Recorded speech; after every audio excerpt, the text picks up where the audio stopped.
നമസ്കാരം. എല്ലാ സജ്ജനങ്ങൾക്കും സന്ധ്യാദീപത്തിലേക്ക് സ്വാഗതം.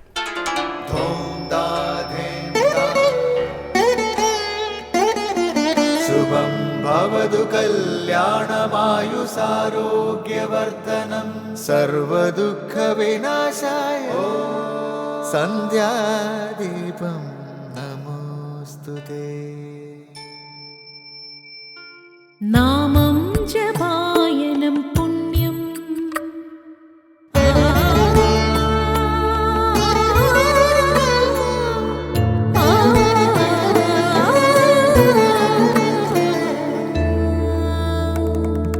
നാമം ജപായനം പുണ്യം നിരുപമദീപാങ്കുരം പോലെ സ്വരശ്രുതിലയവരമതുലം ദീവാങ്കണം മോക്ഷസംഗീതസാരം നീളും വഴിത്താരയിൽ ജീവതാരം മന്ത്രാലാപം മായാവിൻ നിൻ പ്രസാദം.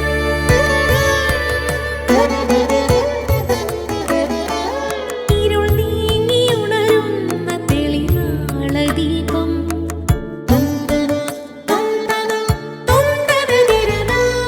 ഇരുൾ നീങ്ങിയുണരുന്ന തെളിനാളദീപം പ്രണവാമൃതം ചൊരിയുന്ന ദീപം.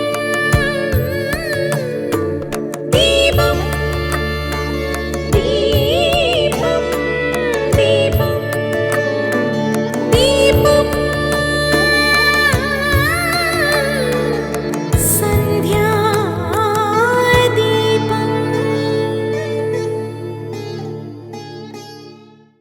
സകലവിധ ദുഃഖങ്ങൾക്കും ഹേതു ശരീരമാണ്. ഈ ശരീരത്തോടൊപ്പമുള്ള ഇന്ദ്രിയങ്ങൾ വിഷയങ്ങൾക്ക് പിന്നാലെ പായുന്നു. മനസ്സ് സങ്കല്പവികൽപ്പങ്ങളെ ഉണർത്തി കാമനകളെ വളർത്തി അവ കൈയടക്കാനുള്ള ആഗ്രഹത്താൽ പരക്കം പാഞ്ഞ് പലതരം ദുഃഖങ്ങളിൽ മനുഷ്യൻ ചെന്ന് വീഴുന്നു. എന്നാൽ ശരീരബോധമില്ലാത്ത സുഷുപ്തിയിൽ ജീവൻ തൻ്റെ സഹജമായ പരമാനന്ദം അനുഭവിക്കുകയും ചെയ്യുന്നു. ഇങ്ങനെ ശരീരബോധമില്ലാത്ത അവസ്ഥയിലെ ആനന്ദമാണ് നിർവ്വാണം. ആ നിർവ്വാണ സുഖം ഭക്തർക്ക് അനുഗ്രഹിച്ച് നൽകുന്നത് കൊണ്ടാണ് ദേവിയെ നിർവ്വാണ സുഖദായിനിയായി സങ്കല്പിച്ച് ശ്രീ ലളിതാ സഹസ്രനാമത്തിൽ ആരാധിക്കുന്നത്. ജീവൻ മുക്തന്മാർ അനുഭവിക്കുന്നത് ഇത്തരത്തിലുള്ള നിർവ്വാണ സുഖമാണ്. ആ സുഖം മരണാനന്തരം ലഭിക്കുന്ന ഒരവസ്ഥയല്ല, ജീവിച്ചിരിക്കെ തന്നെ അനുഭവിക്കാവുന്ന ഒരനുഭൂതിയാണ്. കൂർമ്മപുരാണത്തിൽ ദേവി പരമശിവനോട് പറയുന്നത്, എന്നെ ആശ്രയിക്കാതെ അമലവും ശാന്തസ്വരൂപവുമായ നിർവ്വാണ സുഖത്തെ ആർക്കും പ്രാപിക്കാനാകില്ല എന്നാണ്. തുടർന്ന് ഗുരു ഉപദേശം കേൾക്കാം. നിന്നുള്ളിൽ സത്തുണ്ടെങ്കിൽ ചുറ്റുപാടുകൾ എത്ര എതിരാകുന്നുവോ അത്രയ്ക്കും ആ ശക്തി വികസിക്കുമെന്നുള്ളത് ഒരു നിത്യസത്യമാണ്. സ്വാമി വിവേകാനന്ദൻ. അടുത്തതായി ശ്രീ ശങ്കരാചാര്യ രചിച്ച ശിവാനന്ദലഹരിയിലെ ശ്ലോകം ശ്രീ കാവാലം ശ്രീകുമാർ ചൊല്ലുന്നത് കേൾക്കാം.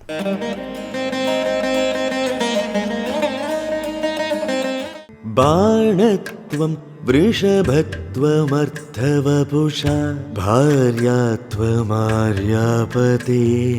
ഘോണിത്വം സഖിത മൃദംഗവഹത ചേദ്യാദിരൂപം ദധൗ ത്വത്പാദേ നയനാർപ്പണം ച കൃതവാൻ ത്വദ്ദേഹഭാഗോ ഹരിഃ പൂജ്യാത് പൂജ്യതരസ്സ ഏവ ഹി ന ചേത് കോ വാ തദന്യോധികഃ ബാണത്വം വൃഷഭത്വമർത്ഥവപുഷാ ഭാര്യാത്വമാര്യാപതേ ഘോണിത്വം സഖിത മൃദംഗവഹത ചേദ്യാദിരൂപം ദധൗ ത്വത്പാദേ നയനാർപ്പണം ച കൃതവാൻ ത്വദ്ദേഹഭാഗോ ഹരിഃ പൂജ്യാത് പൂജ്യതരസ്സ ഏവ ഹി ന ചേത് കോ വാ തദന്യോധികഃ. സന്ധ്യാദീപം.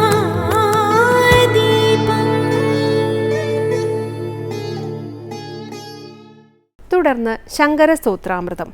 ശ്രീ പരമേശ്വരൻ്റെ പാദത്തിൽ മഹാവിഷ്ണു സ്വന്തം കണ്ണ് ചൂഴ്ന്നെടുത്ത് സമർപ്പിച്ചു. അങ്ങനെ മഹാവിഷ്ണു ശ്രീ പരമേശ്വരൻ്റെ ദേഹഭാഗമായി തീർന്നു. അങ്ങനെ പൂജ്യരിൽ പൂജ്യനായി തീർന്നു മഹാവിഷ്ണു. വിഷ്ണുവിൻ്റെ ശ്രേഷ്ഠത ഭക്തിയുടെ മഹിമ കൊണ്ടാണെന്ന് വ്യക്തമാക്കുന്ന ശിവാനന്ദ ലഹരിയിലെ 82-ാം ശ്ലോകം സ്വാമി ചിദാനന്ദപുരി വ്യാഖ്യാനിക്കുന്നത് തുടർന്ന് കേൾക്കാം.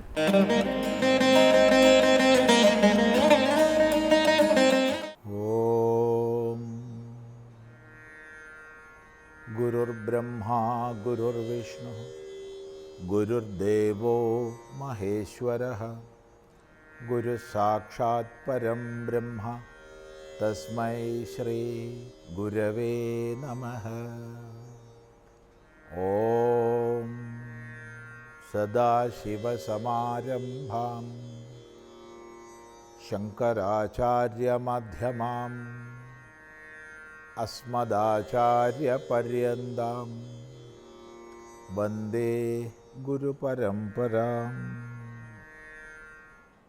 ശിവഭക്തിയാൽ വിഷ്ണു സർവോത്കൃഷ്ടനായെന്ന് പറയുന്ന ശ്ലോകമാണ്.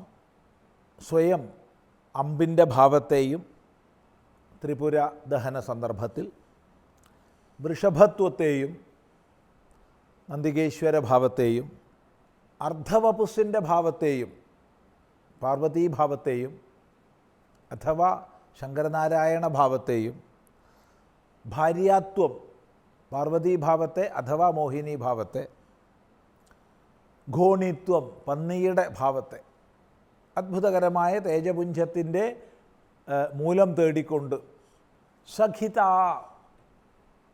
സദാ ശിവനുമായുള്ള സഖിത്വം അഥവാ മോഹിനി രൂപത്തിൽ, മൃദംഗവഹത താണ്ഡവ നൃത്തത്തിന് മൃദംഗം കൊട്ടിക്കൊണ്ട് മഹാവിഷ്ണു സ്വയം വർത്തിക്കുന്നു എന്ന നിലയ്ക്ക് ഇങ്ങനെയൊക്കെ ഇത്യാദി രൂപം ദധൗ, ഇങ്ങനെയൊക്കെയുള്ള രൂപത്തെ മഹാവിഷ്ണു സ്വീകരിച്ചു എന്ന് മാത്രമല്ല, ത്വത്പാദേ നയനാർപ്പണഞ്ച കൃതവാൻ, നിൻ്റെ പാദത്തിൽ സ്വയം കണ്ണ് ചൂഴ്ന്നെടുത്ത് സമർപ്പിച്ചു. നയനാർപ്പണം ച കൃതവാൻ, ഇത് പ്രസിദ്ധമായ ശൈവപുരാണങ്ങളിലെ ഒരു വർണ്ണനയാണ്. അതിപ്രകാരമാണ്. മഹാവിഷ്ണു സഹസ്രനാമങ്ങളെ കൊണ്ട് അർച്ചന ചെയ്യാൻ തീരുമാനിച്ചു. അങ്ങനെ ശിവസഹസ്രനാമ അർച്ചന ചെയ്യാൻ പുഷ്പങ്ങളെ ശേഖരിച്ചു, അർച്ചന ആരംഭിച്ചു. 999 നാമം കഴിഞ്ഞു. അവസാനത്തെ നാമത്തിന് പുഷ്പമില്ല. അപ്പോൾ സ്വന്തം കണ്ണ് ചൂഴ്ന്നെടുത്ത് അർച്ചന ചെയ്തു. ഇത് പുരാണപ്രസിദ്ധമാണ്. എന്നതുപോലെ ശൈവമായിരിക്കുന്ന മിക്ക സ്തോത്രങ്ങളിലും ഈ ഒരു സംഭവം വർണ്ണിക്കപ്പെട്ടിട്ടുണ്ട്. അങ്ങനെ സ്വന്തം നയനാർപ്പണവും ചെയ്തു. ത്വത്പാദേ, നിൻ്റെ പാദത്തിൽ, നയനാർപ്പണം ച, നയനാർപ്പണവും കൃതവാൻ, ചെയ്തവനായി മഹാവിഷ്ണു. അങ്ങനെ ത്വദ്ദേഹഭാഗ, നിൻ്റെ ദേഹഭാഗമായി തീർന്നു. ശങ്കരനാരായണ സങ്കല്പം പ്രസിദ്ധമാണ്. ശങ്കരനാരായണനെ പൂജിക്കുമ്പോൾ പാതി ശങ്കരനെയും പാതി നാരായണനെയുമാണ് പൂജിക്കുന്നത്. അങ്ങനെ ഹരി തീർന്നു. അതുകൊണ്ടോ പൂജ്യാത് പൂജ്യതരസ ഏവ, പൂജ്യന്മാരിൽ വെച്ച് ഏറ്റവും പൂജ്യതരനായി. അവിടെ പൂജ്യതര എന്നേ പറഞ്ഞിട്ടുള്ളൂ, പൂജ്യതമ എന്ന് പറഞ്ഞിട്ടില്ല. അത് ശ്രദ്ധിക്കേണ്ടതാണ്. പൂജ്യരിൽ വെച്ച് പൂജ്യതരനായി എന്നാണ് പറയണത്. കാരണം ശൈവ ഭാവത്തിലാണല്ലോ ഇവിടെ ഭാഷ്യകാരൻ ശങ്കരാചാര്യസ്വാമികൾ രചിക്കുന്നത്. അപ്പോൾ ശൈവഭാവത്തിൽ രചന ചെയ്യുമ്പോൾ ശിവൻ മാത്രമാണ് പൂജ്യതമൻ. അതാണ് പൂജ്യതമ ശബ്ദം പ്രയോഗിക്കാതെ പൂജ്യതര ശബ്ദം പ്രയോഗിച്ചത്. ഏറ്റവും പൂജ്യൻ പൂജ്യതമനാണ്. അതിന് താഴെയാണ് പൂജ്യതരൻ വരുന്നത്. അത് ശ്രദ്ധേയമാണ്. സ ഏവ ഹി, അവൻ തന്നെയാകുന്നു, മഹാവിഷ്ണു തന്നെയാകുന്നു പൂജ്യരിൽ പൂജ്യൻ. ന ചേത്, അല്ല എന്നാണെങ്കിൽ, കോവാ തദന്യോധിക, തദന്യ അധിക, തദന്യ തസ്മാദന്യ, അവനിൽ നിന്ന് അന്യനായ, മഹാവിഷ്ണുവിൽ നിന്ന് അന്യനായ, അധിക വ, അല്ലെങ്കിൽ അതിനേക്കാൾ ഉയർന്നവൻ, കഹ, ആര്? മറുപടി ആരുമില്ല എന്നാണ്. ഏറ്റവും ഉയർന്ന ഭാവത്തിൽ മഹാവിഷ്ണു വിരാജിക്കുന്നത് ഹേ പരമേശ്വര അവിടുത്തെ ഭക്തി കൊണ്ടാണെന്നാണ്. ഇവിടെ സാന്ദർഭികമായി മഹാവിഷ്ണുവിൻ്റെ ഈദൃശമായിരിക്കുന്ന പരമമായ ഭക്തിയാൽ പ്രസന്നനായിട്ട് ആ നേത്ര സമർപ്പണത്തിൻ്റെ പിന്തുടർച്ചയായിട്ട് ശിവൻ ചക്രത്തെ പ്രദാനം ചെയ്തു എന്നാണ്. ആ ചക്രത്തെ സദാ ധരിച്ചുകൊണ്ട് വിഷ്ണു നിലകൊള്ളുകയാണ്. ആ ചക്രത്തെക്കൊണ്ട് ജഗദ്രക്ഷണം ചെയ്യുകയാണ്. ആ ജഗദ്രക്ഷണം ഹേതുവായിട്ടാണ് സ്തുതിപാലക പദവി വിഷ്ണുവിന് കൈവന്നത്. അപ്പോൾ വിഷ്ണുവിൻ്റെ സ്തുതിപാലക പദവി ചക്രധാരണം കൊണ്ട് വന്നിരിക്കുന്നു. ആ ചക്രം ശിവദത്തമാണ് എന്നിത്യാദി ഭാവങ്ങൾ കൂടി ഇവിടെ ചേർത്ത് ചിന്തിക്കേണ്ടതാണ്. ഏതായാലും ഇങ്ങനെ വിഷ്ണുവിൻ്റെ ശ്രേഷ്ഠത ഭക്തിയുടെ മഹിമ കൊണ്ടാണെന്ന് സൂചിപ്പിക്കുക ചെയ്യുന്നത്. നോക്കൂ, ബാണത്വം വൃഷഭത്വമർദ്ധവപുഷ ഭാര്യത്വമാര്യാപതേ ഘോണിത്വം സഖിതാ മൃദംഗവഹത ചേത്യാദിരൂപം ദധൗ ത്വത്പാദേ നയനാർപ്പണം ച കൃതവാൻ ത്വദ്ദേഹഭാഗോ ഹരി പൂജ്യാത് പൂജ്യതരസ ഏവ ഹി ന ചേത് കോ വാ തദന്യോധികഃ. ഈ ഒരു ഭക്തി നമ്മളിലുണ്ടാവട്ടെ. തുടർന്ന് നമുക്ക് അടുത്ത പ്രാവശ്യം ശ്രദ്ധിക്കാം. സന്ധ്യാദീപം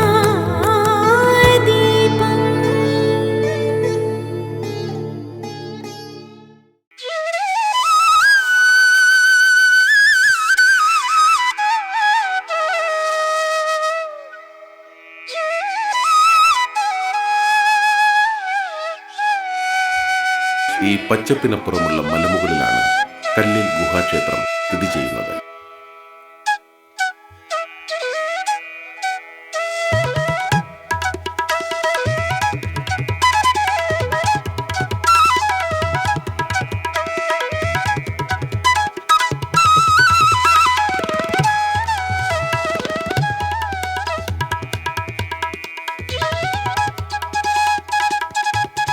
ഓരോ ആത്മീയ യാത്രകളും ജന്മങ്ങൾക്കപ്പുറത്തെപ്പോഴോ സ്പർശിച്ചു കടന്നുപോയ മണ്ണിലേക്കുള്ള മടക്കയാത്ര പോലെ ഗൃഹാതുരമാകുന്നു. കല്ലിൽ ഭഗവതിയുടെ മണ്ണിൽ സ്പർശിക്കുമ്പോൾ തന്നെ ആ ആത്മീയ ഗൃഹാതുരത നാം തിരിച്ചറിയുന്നു. പ്രാചീന കാലം മുതൽ നിലകൊള്ളുന്ന കല്ലിൽ ഗുഹാക്ഷേത്രത്തിലേക്കുള്ള ഓരോ യാത്രകളും ഭൗതികതയുടെ സുഖങ്ങളിൽ നിന്നും ആത്മീയതയുടെ ആനന്ദത്തിലേക്കുള്ള തീർത്ഥയാത്ര തന്നെയാണ്.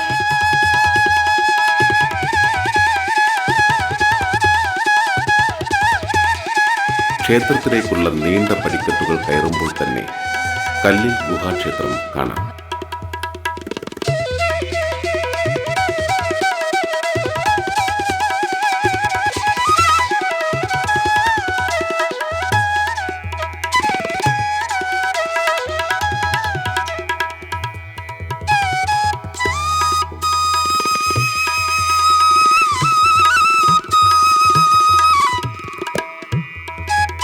തിരക്കൊഴിഞ്ഞ നേരമായതിനാൽ ദേവിയെ കൺകുളിർക്കെ കണ്ട് തൊഴാനായി ശ്രീകോവിലിൽ ദുർഗാദേവിയുടെയും മഹാദേവന്റെയും മഹാവിഷ്ണുവിന്റെയും വിഗ്രഹങ്ങളും ശ്രീചക്ര പ്രതിഷ്ഠയുമാണുള്ളത്.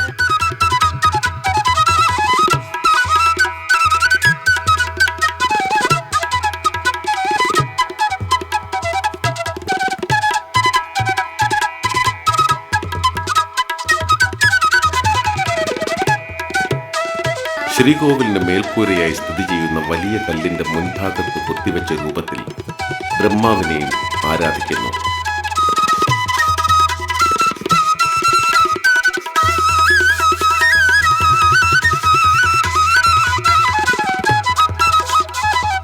ശ്രീകോവിലിനുള്ളിലെ ദേവിയെയും മഹാദേവനെയും കണ്ട് വണങ്ങിക്കഴിഞ്ഞാൽ കോവിൽ ഇരുവശങ്ങളിലുമായി സാന്നിധ്യം അരുളിക്കൊണ്ട് നാഗയക്ഷിയും ശാസ്താവും ഗണപതിയും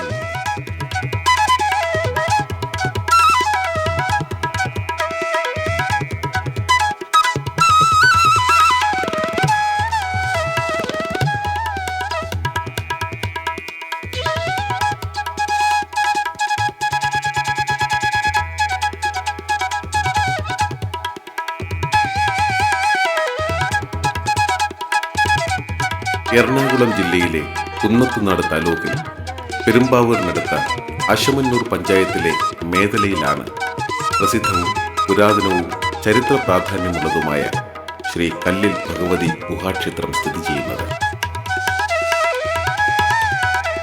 ഭീമാകാരമായ ഒരു പാറയുടെ അടിഭാഗത്തെ പ്രകൃതിദത്ത ഗുഹയിലാണ് കല്ലിൽ ക്ഷേത്രത്തിലെ ദുർഗാദേവിയുടെ പ്രതിഷ്ഠ. ക്രിസ്തുവിന് മുൻപ് 3-ാം നൂറ്റാണ്ട് വരെ പഴക്കം കണക്കാക്കപ്പെടുന്ന ഈ ഗുഹാക്ഷേത്രം കേരളത്തിലെ പുരാതന ജൈന ക്ഷേത്രങ്ങളിൽ പ്രഥമ ഗണനീയമാണ്.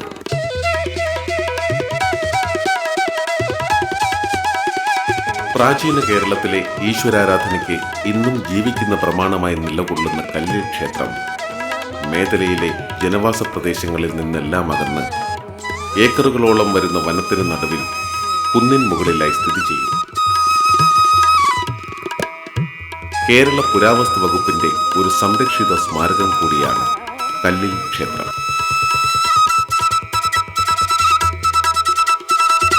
കല്ലിൽ എന്ന പേരിനെ അന്വർത്ഥമാക്കും വിധം ചുറ്റും ശിലകൾ തന്നെ.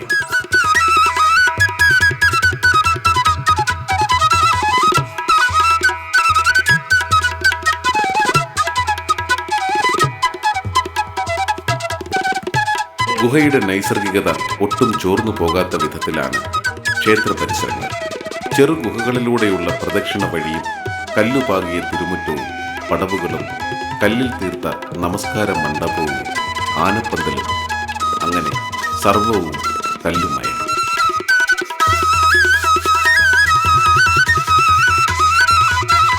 കല്ലിൽ ക്ഷേത്രത്തിലെത്തുന്ന ഏതൊരാളെയും ആദ്യം ആകർഷിക്കുക ശ്രീകോവിലിന് മേൽക്കൂരയായ പടുകൂറ്റൻ കരിങ്കല്ല് തന്നെയായിരിക്കണം.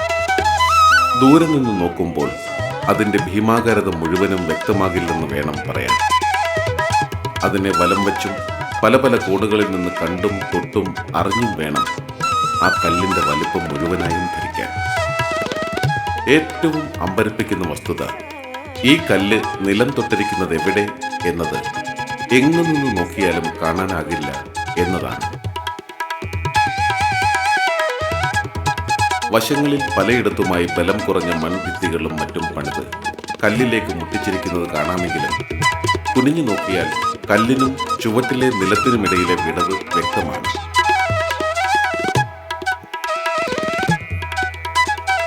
നിലം തൊടാത്ത ഒരു കൂറ്റൻ കല്ലാണ് ഗുഹാരൂപത്തിലുള്ള ശ്രീകോവിലിന്റെ മേൽക്കൂര എന്നേ ആരും കരുതും.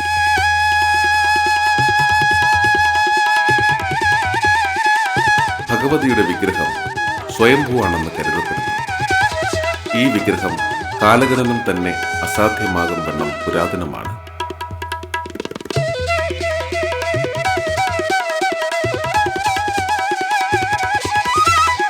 സ്വയംഭൂവായ വിഗ്രഹത്തിൽ ഇന്നു കാണുന്ന പഞ്ചലോഹ വിഗ്രഹം വിളക്കി ചേർത്തതായിരിക്കണം. കേരളത്തിൽ സാധാരണ കണ്ടുവരുന്ന വിഗ്രഹങ്ങളിൽ നിന്ന് കാഴ്ചയിലുള്ള വ്യത്യസ്തത ഈ പഞ്ചലോക വിഗ്രഹം പുറംനാട്ടിൽ എവിടെയോ തീർത്തതായിരിക്കാം എന്നുള്ള അനുമാനത്തിലേക്ക് നമ്മെ എത്തിക്കുന്നു.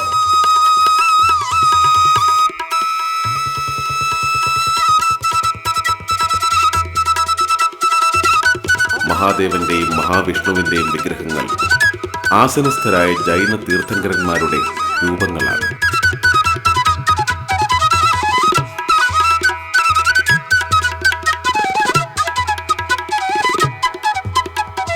ലിംഗരൂപത്തിലല്ലാത്ത പരമശിവന്റെ പ്രതിഷ്ഠയിൽ ബ്രഹ്മാവിനെ ആരാധിക്കുന്നു എന്നതും വടക്കോട്ട് ദർശനമായുള്ള മഹാവിഷ്ണു സാന്നിധ്യവും ഈ ക്ഷേത്രത്തിന്റെ സവിശേഷതകളാണ്.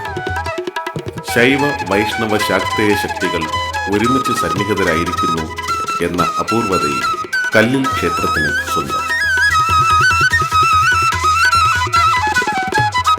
അമ്പലത്തിനു പരിസരത്തെ കൂറ്റൻ പാറക്കെട്ടുകളിൽ പലയിടത്തായി തെളിഞ്ഞു കാണുന്ന കൊത്തുപണികളിലെ ആസനസ്ഥരായ മനുഷ്യരൂപങ്ങൾ ജൈന തീർത്ഥങ്കരന്മാരുടെയോ യോഗിവര്യന്മാരുടെയോ ആയിരിക്കാം എന്നു കരുതപ്പെടുന്നു.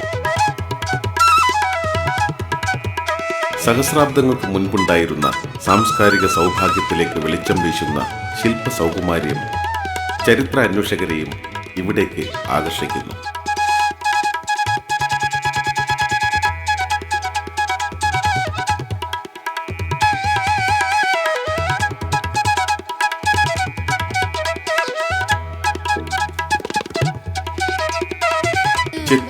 തുളസി, താമര എന്നിങ്ങനെ അധികം വാസനകളില്ലാത്ത പൂക്കളാണ് ദേവിക്ക് പൂജയ്ക്കായി ഉപയോഗിക്കുന്നത്.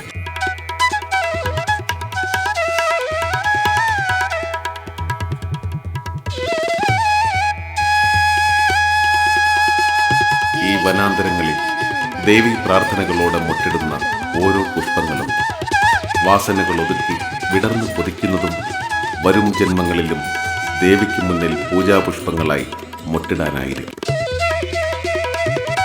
ഇവിടേക്ക് കടന്നു വരുന്ന മോക്ഷകാമികളായ ഓരോ ആത്മാക്കളും കൊതിക്കുന്നതും അങ്ങനെ തന്നെയല്ല.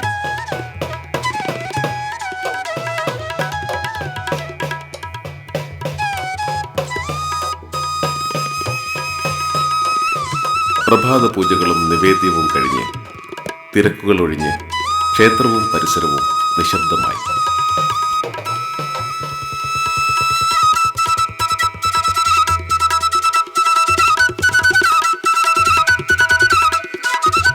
ഈ പ്രപഞ്ചവും ഞാനും തനിച്ചായപ്പോൾ ദേവിയുടെ കൃപാസാഗരത്തിൽ ലയിച്ചു ചേർന്ന് ധ്യാനത്തിലാണ്ടിരിക്കാൻ ആത്മാവ് തുടിച്ചു.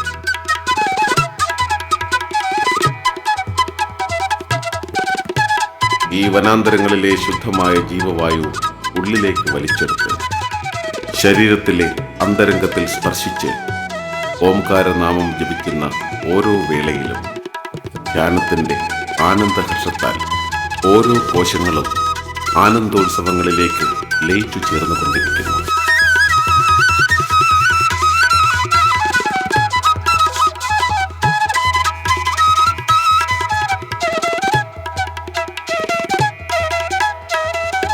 ധ്യാനാത്മകമായ ഈ പകലുകൾ അവസാനിക്കുകയാണ്. സായാഹ്ന പൂജകൾക്കായുള്ള ഒരുക്കത്തിലാണ് ക്ഷേത്രവും പരിസരവും.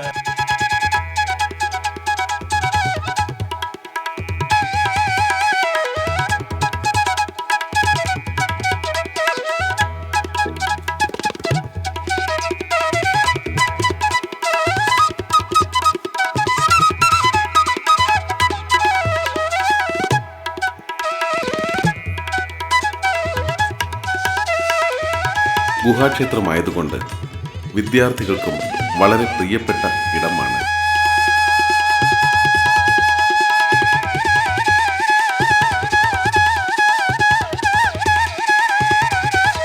വിദ്യാർത്ഥികൾ ദേവിക്ക് മുന്നിൽ സമർപ്പിക്കാനുള്ള ചില കലാപരിപാടികളുടെ തയ്യാറെടുപ്പിലാണ്.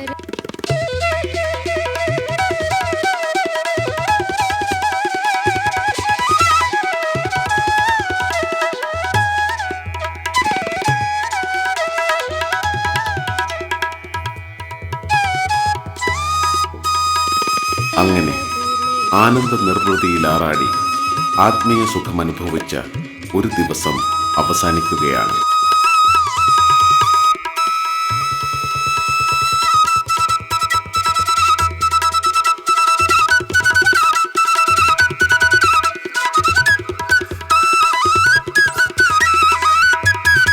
ദീപാരാധന തൊഴുന്നതിനായി ഭക്തജനങ്ങൾ ക്ഷേത്രത്തിലേക്ക് എത്തിത്തുടങ്ങി.